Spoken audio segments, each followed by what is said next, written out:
Oh shit, fuck.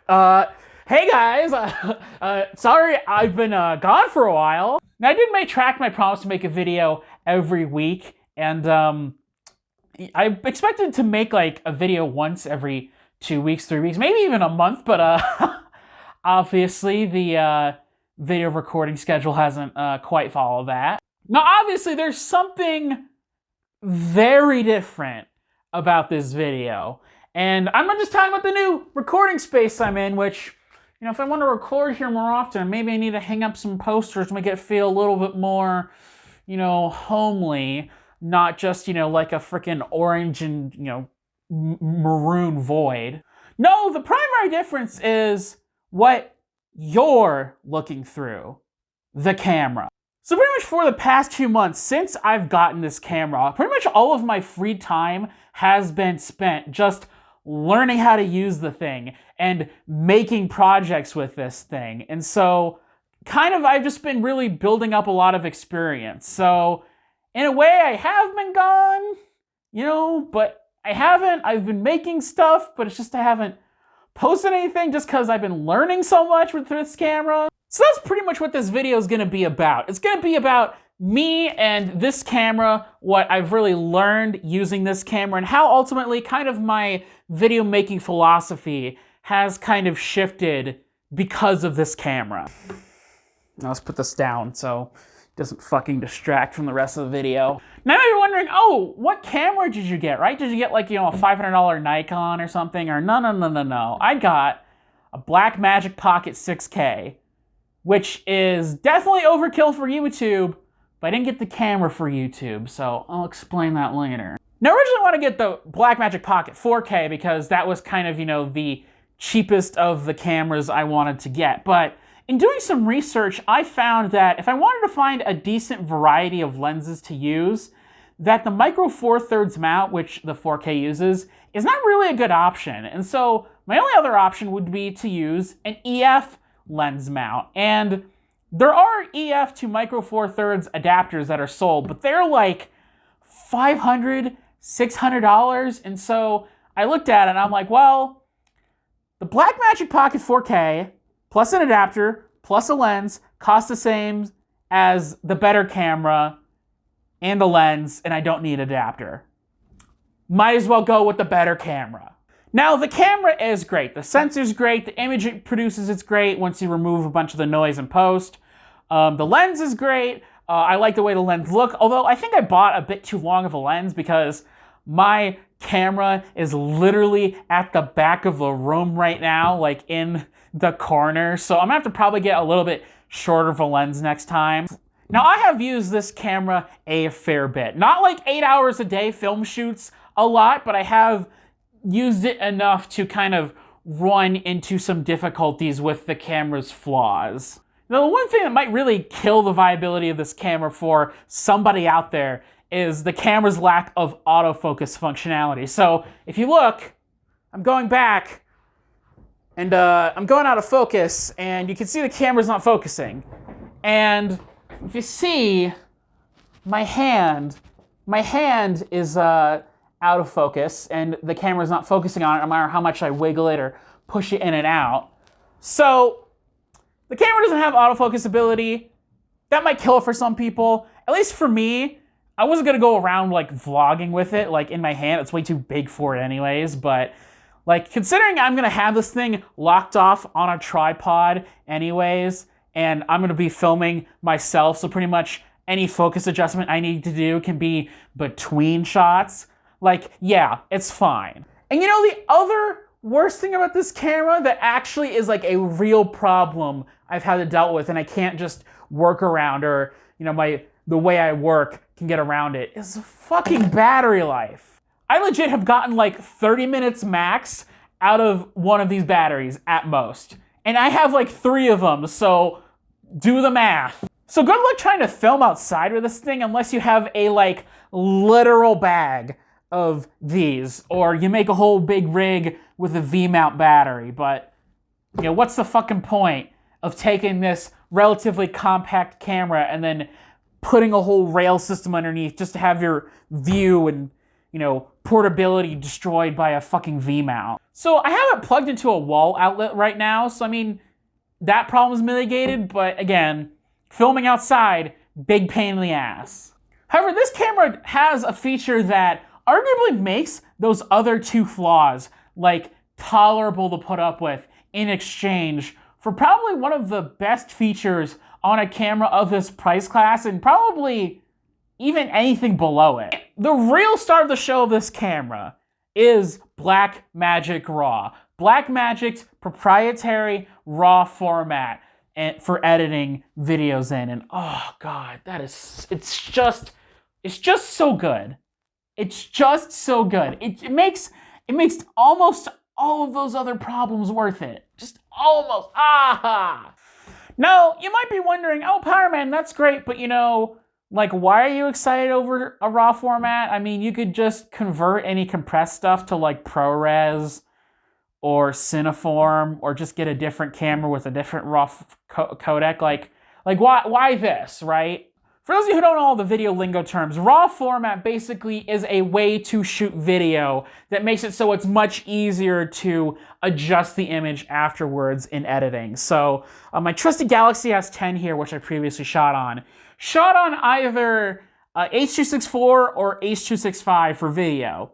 Now, those are like fine codecs, but because they're compressed, they throw out a lot of data. And so because of that, when you're going and editing it, it's much harder to change the image. So if you want to adjust, you know, maybe the contrast or the colors and stuff, like, you can do that, but you're going to be fighting with the image a lot more. And because it's compressed and the image is trying to save spaces between frames, you might not necessarily get the look you want based on the color changes you make. Now this is really nice because I can change the ISO a little bit afterwards, the contrast, even, you know, the image, the color that comes out of the camera. If I don't like the default look, I can just switch it back to a flat look and then adjust it to however I want afterwards. And, you know, I really understand why, you know, movie studios and stuff really love this, because I can make this video sort of color-wise look however I want it to look. And that's really cool, and might really come in handy for talking about certain subjects or whatever. I might want something to be more blue, or more green, or red, or more yellow, or maybe, you know, have a more contrasty look, or a more dull look, or a more brown look. I don't know. The thing about Blackmagic RAW is that it is absurdly GPU accelerated. That means your CPU will just be chilling while your graphics card just works to display everything. It is actually absurd that I can play 5K, 60 FPS video in my timeline and not have to worry about creating 1080p proxy files in order to get smooth playback. It is actually absurd that it is that good. Now, previously, when I was shooting stuff off of my phone, I had to use proxies because even my upper mid-range computer that I got in 2019 couldn't really handle H.264 or H.265 in a timeline. So there you go. Simple endorsement from me. Use Blackmagic RAW. I mean, the only real problem I have with playback now is if I'm putting H.264 or H.265 footage into my timeline, but I mean, that's a pretty good problem to have because I can just take those individual, you know, handful of clips, convert them to Cineform proxies, and then just keep going instead of having to wait and have them all render all of the proxies and take up a bunch of space on my SSD. Now, it's not to say that if you're interested in making videos or even like a filmmaker and you have like an old laptop, like a MacBook or a 10-year-old Windows computer that only has integrated graphics, that you should go out and get this camera instead of something else and just be like, wow, you know, great performance in the timeline. Because again, like I said, I had an upper mid-range system I got in 2019, so it definitely helped that I had all of that CPU and GPU headroom to spare. Now, if you are going to buy a computer for this, I highly recommend that you get a GPU that has a shitload of VRAM, because I saw my Radeon 7's VRAM usage in like the 10 to 13 gigabyte range when I was using the B-raw from this camera. Now, granted, that is 60 FPS. You know, if you have 30 FPS, you might get away with less. But, you know, just letting you know. Now, you might be sitting here wondering, Powerman, what's the point of having this nicer camera? Yeah, you got a better lens and better lights and everything looks better, but, like, what's the point of me seeing your stubbly mug in 5K 60 FPS? Like, what's the fucking point? Now, I actually didn't get this camera for YouTube. It's more meant for it being easier for me to get gigs when regards to the film industry, because it's way more helpful when somebody has a camera, and it's way easier to convince somebody, yeah, you know, oh yeah, I have a camera that you can use, and yeah, you know, you have to use me as, you know, as the camera operator when you use this camera, and oh, by the way, I'm an editor too. Oh, sorry, were you looking for an answer that was better than, oh, it's an incidental acquisition that will make my videos look better but isn't primarily for it? Okay, fine. I'll explain it better. Now, I watch a large variety of stuff on YouTube, from movie reviewers to tech channels to anything moderately at all related to gaming. And when I'm watching it, because I am, I guess, a filmmaker now, I'm trying to, like, reverse engineer how the production process on all these videos work to kind of get some inspiration for my own stuff and to sort of see what can I do to make things better. And not just, you know, editing, but also learning how to use a camera and making videos like this. Now, something I've noticed as I've watched tons of this, even in like the high production value areas of sort of the 3 areas of YouTube I mentioned previously, is just the sort of like comfortableness with a camera and, you know, the ability to use a camera, just kind of, you know, using the camera in interesting ways is like the biggest distinguishing factor, I think, between a lot of these segments of YouTube. Now, obviously, film reviewers are probably the most competent with the camera and make the most visually interesting stuff. And no duh, because a lot of them are filmmakers themselves. And so you'll get things that are inspired a lot of the time or homages to the directors or movies they're reviewing, or, you know, just even stuff that isn't reviews on their channel that really focuses on like good, interesting cinematography. Now, probably the section of YouTube that's second best at using cameras on YouTube are tech reviewers. And obviously this makes sense as well, because being on the cutting edge of tech also probably means being on the cutting edge of cameras. And so when you're getting bigger and better cameras, you're probably going to learn how to use them.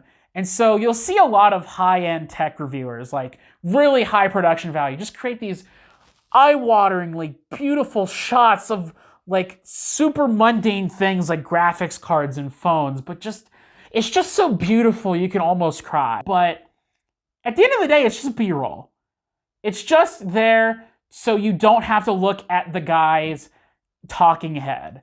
And that's fine, right? Tech reviews don't have a greater story like film. And so I understand why they go with this format. But the one community on YouTube that I think really could benefit from the better use of a camera and could really help, you know, make these videos better and stand out more, but not only doesn't engage in it, doesn't really seem interested in learning about it whatsoever, is the gaming community. And I mean, that does make some sort of sense. Playing video games is a very time-intensive task. And when you're making a video on top of that, you really got to optimize that process. So you probably want to spend your time recording gameplay, or better writing your script, or, you know, just trying to present yourself better on camera and not focus on, you know, extraneous things like nice looking B-roll shots or anything.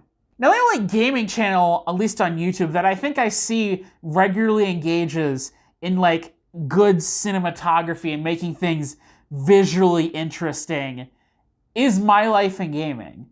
And you know what? That pays off for them. Their videos are just, you know, the most standout, amazing looking videos I can think of when it comes to gaming on YouTube. My Life in Gaming are retro gaming centric YouTubers, and that is kind of a small niche within the greater gaming pie that is YouTube. So yeah, I can understand why not everybody on YouTube is hopping on the better cinematography train just because My Life in Gaming exists.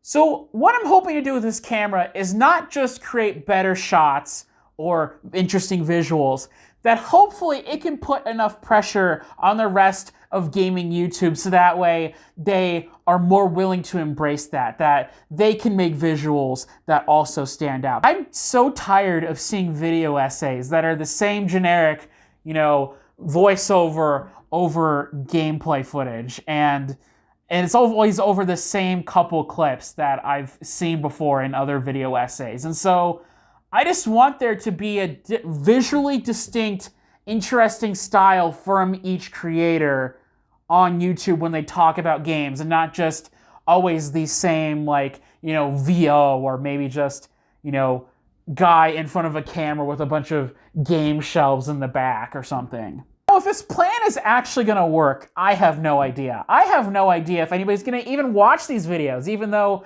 I have a way nicer camera. I'll be putting way more effort into stuff than it needs to be for a YouTube video. So anyways, guys, that's it, and have a good day.